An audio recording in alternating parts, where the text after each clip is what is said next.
"She won't stop crying," Emily's mother told the security volunteer. "I'm sorry. Maybe we should leave." They were in the front area near the stage at Woodstock, a spot her late husband had secured by arriving 3 days early, and Emily had been sobbing since Jimi Hendrix appeared. Seeing the legendary guitarist without her dad was too much.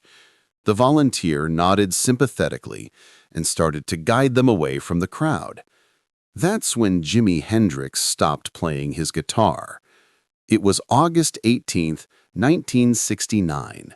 Jimi was performing his legendary set at the Woodstock Music Festival, playing to what remained of the 400,000 people who had gathered on Max Yasgur's farm. The dawn was breaking over the muddy fields, and everything was building toward the moment everyone would remember forever, except for the little girl in the front who couldn't stop crying. Emily Thompson was 8 years old, and 2 weeks ago, her entire world had collapsed. Her father, Sergeant David Thompson, had been killed in Vietnam on August 4th. A sniper's bullet had ended his life during a routine patrol in the Mekong Delta. He was 26 years old. David Thompson had been the biggest Jimi Hendrix fan Emily had ever known. His love for Jimi's music was legendary among his unit. He had every album, carried Jimi's photo in his helmet, and played Purple Haze on a portable radio whenever they had downtime. He'd written to Emily about Jimi constantly, calling him the voice of our generation. In his letters home, David would describe how Jimi's guitar solos helped him escape the reality of war, even if just for a few minutes. "When I hear All Along the Watchtower, I'm not in this jungle anymore, Em," he'd written in June. "I'm back home with you and Mom, planning our trip to see the greatest guitarist who ever lived." David had even taught his fellow soldiers some of Jimi's songs, turning their bunker into an impromptu music appreciation class during the long, dangerous nights. 6 months before his final deployment, David had made a crazy decision. He'd spent 2 months of Army pay to secure good spots at Woodstock for him and Emily. His wife, Linda, had been worried. It was dangerous times, and the festival was so far from their home in Ohio. But David had been so passionate about it that she couldn't say no. "This is going to change everything, Em," David had told Emily before he shipped out. "Jimi's gonna be there. We're gonna hear him play live. Just you and me, kiddo. It'll be the greatest weekend of our lives." Emily had counted down the days while her father was overseas. She'd made a calendar, crossing off each day, watching as August got closer and Daddy's return got nearer. She and her mom had planned everything: what they'd wear, what songs they hoped to hear, how they'd get close enough to see Jimi's face. Then, August 4th happened. The calendar was still hanging in Emily's room, 14 days marked off, when the Army chaplain came to the door. After the funeral, Linda didn't know what to do about Woodstock. Going without David seemed impossible. The whole trip had been his dream, his plan, his gift to Emily.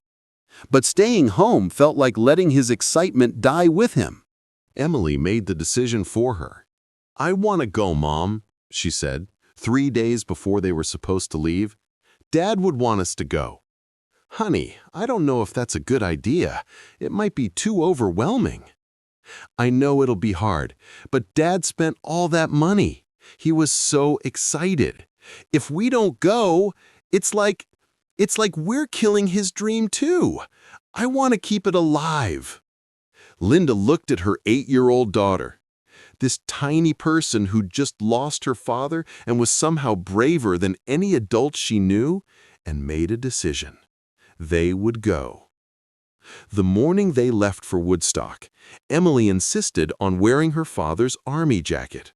It was enormous on her small frame, the sleeves hanging past her hands, but it smelled like him. It felt like wearing protection from someone who wasn't there to protect her anymore. She also brought his Woodstock ticket. He'd kept it safe in his wallet, planning for this moment. Emily held that ticket like a sacred object, proof that her dad was supposed to be here, proof that this weekend was meant to include him. When they arrived at the festival, Emily was determined. Sad, nervous, but determined. She could do this. She could honor her dad by experiencing what he'd been dreaming about for months. She'd practiced being brave all week, rehearsing in her mind how she'd tell people her dad was a hero, how proud she was of him. She'd even brought his favorite Hendrix album cover in her small backpack, planning to show it to other fans and share stories about how much her daddy loved this music. The festival grounds were unlike anything Emily had ever seen. A sea of colorful people, music floating from every direction, the smell of campfires and rain-soaked earth mixing with excitement and freedom. For a brief moment, walking through the crowds with her mother, Emily felt the excitement her father had described in his letters. This was it. This was what he'd wanted her to experience. Then, Jimi Hendrix took the stage. The sight of him hit Emily like a physical blow. There he was, the man her father had talked about constantly, the guitarist whose music had gotten David through his darkest moments in Vietnam. And beside her, where David should have been standing, was just empty space. Emily started crying. Not the quiet tears of someone trying to be brave, the deep, body-shaking sobs of a child who suddenly understood that her hero was gone forever. She couldn't stop. The harder she tried to control it, the worse it became. Linda pulled her close, trying to shield her from the chaos around them. "It's okay, baby. It's okay. We can leave if you want." But Emily didn't want to leave. Leaving would mean abandoning her father's dream. She shook her head violently, but she couldn't stop crying. Jimi continued playing. The crowd was mesmerized by his performance. Purple haze filled the morning air. The remaining festival-goers were witnessing history. And Emily cried through all of it. She couldn't see through her tears. She couldn't hear over her own sobs. The performance she'd waited months for was happening right in front of her, and all she could feel was the absence of the person who should have been sharing it with her. By the third song, Linda made a difficult decision. This wasn't working. Emily was inconsolable, and staying was only making her pain worse. They needed to go home. She caught the attention of a festival volunteer. "I'm sorry," Linda said, trying to be heard over the music. "My daughter, she won't stop crying. Her father just died in Vietnam. He bought these spots for them. I think we need to leave." The volunteer nodded with understanding. He'd seen a lot of things at Woodstock, but a grief-stricken military child was heartbreaking.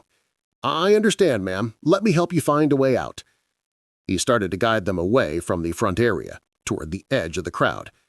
That's when Jimi saw them. He'd been aware of the front area all morning, something he did naturally, reading the energy of the closest listeners.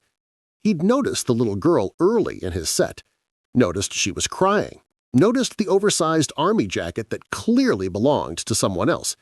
He'd assumed she was overwhelmed by the music, maybe scared by the intensity. He'd figured her mother would handle it. But now he saw a volunteer leading them away. The mother looked devastated.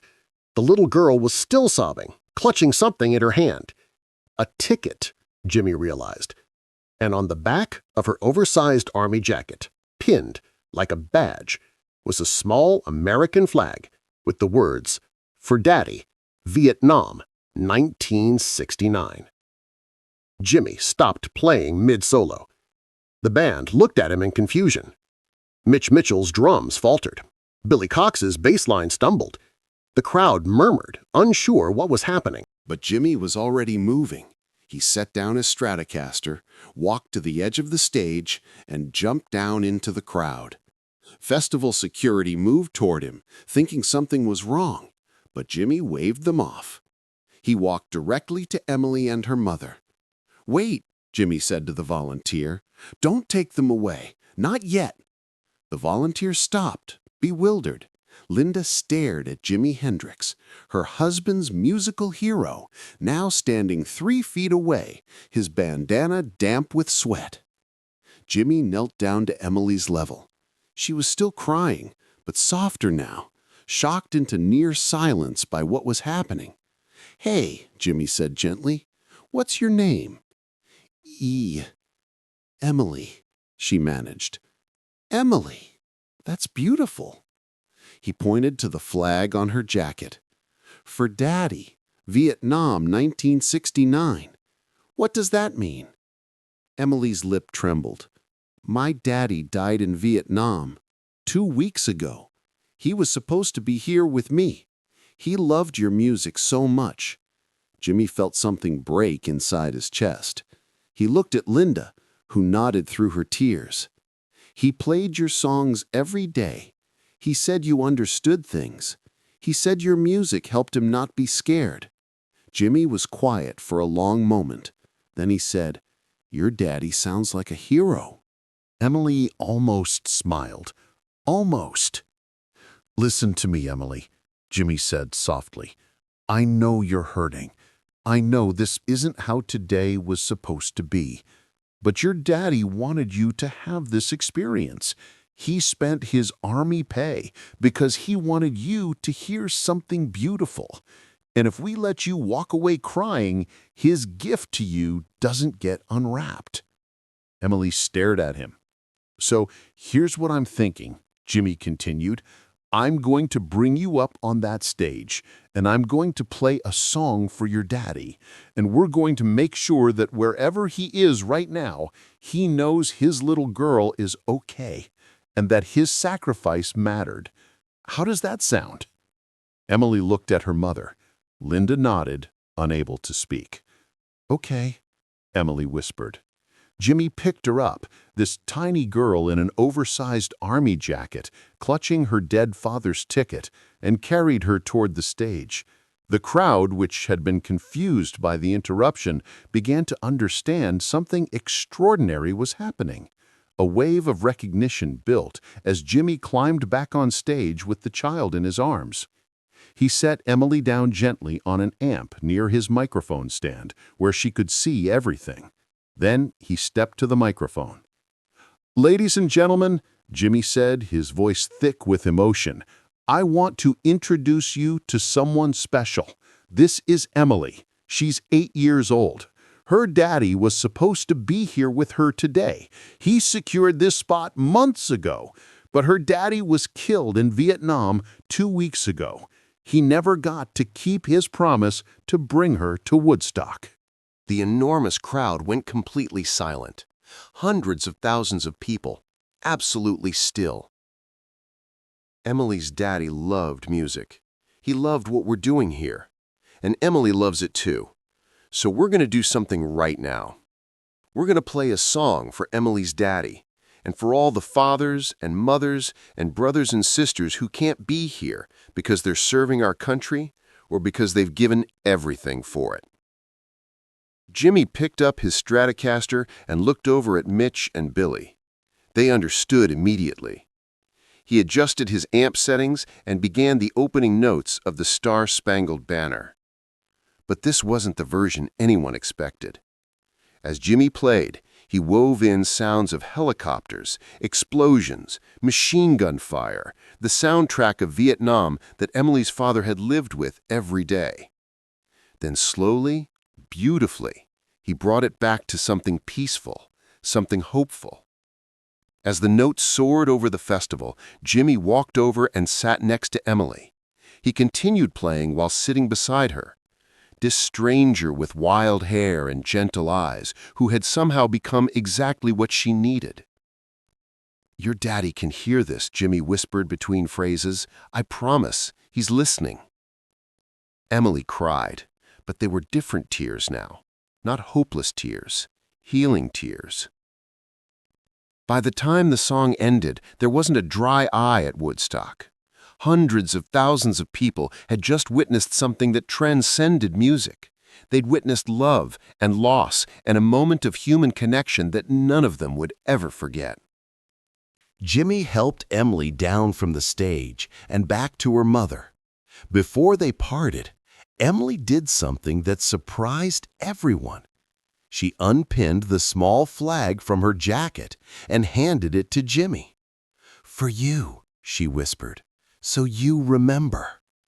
"I'll never forget," Jimi replied. "And Emily, your daddy is proud of you for being brave enough to come today, for keeping his dream alive." Linda mouthed thank you through her tears. Jimi nodded and pinned the small flag to his guitar strap. The rest of the set was transcendent. Something had shifted at Woodstock, an awareness that music could heal, that love was stronger than war, that sometimes the most important moments happen when someone notices you're hurting and decides to help. After the performance, Jimi found Emily and Linda in the crowd. He gave Emily his guitar pick from the show and wrote on it, "For Emily and Sergeant David Thompson, heroes both." He also made her a promise. "Every time I play the Star-Spangled Banner, I'm going to think of your daddy, every single time, so you'll always know that someone remembers his sacrifice." Jimi kept that promise for the rest of his life. Every performance of the anthem, whether at festivals or intimate venues, included a moment of recognition for David Thompson and all the others who never made it home. Emily Thompson is 58 years old now. She works with veterans' families, helping children who've lost parents in service find ways to honor their memory while building their own lives. On her office wall hangs that guitar pick, framed alongside her father's Woodstock ticket. She still listens to Jimi Hendrix every August 18th. She plays the Star-Spangled Banner and remembers the morning a rock legend jumped off a stage to save a little girl from drowning in grief. "My dad gave me music," Emily says now, "but Jimi Hendrix gave me permission to grieve and still find joy. He showed me that my father's sacrifice didn't end with his death. It created something beautiful."